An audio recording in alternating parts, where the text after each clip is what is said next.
This is the model of a developing embryo showing the embryonic cavities and the chorionic villi. So here the embryo is in its second to third week of development. So here we can see this pinkish tissue. It is a decidua. Decidua is the functional stratum of the endometrium, which is formed after the implantation of the blastocyst. It is formed around the fifth day of fertilization and is also called the gravid endometrium.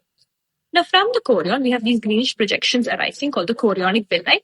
The chorionic villi develop in three stages: the primary villi, secondary villi, and finally the tertiary villi. They provide nutrition to the growing fetus. Now, this large cavity that is seen is the chorionic cavity or the extra embryonic coelom. Now, this is the largest cavity seen during early pregnancy. With an embryo, we have two cavities. We have the amniotic cavity and the yolk sac. The amniotic cavity, this blue cavity, is formed during the second week of development. It lies dorsal to the embryonic wall. It is filled with amniotic fluid, which provides protection to the growing fetus.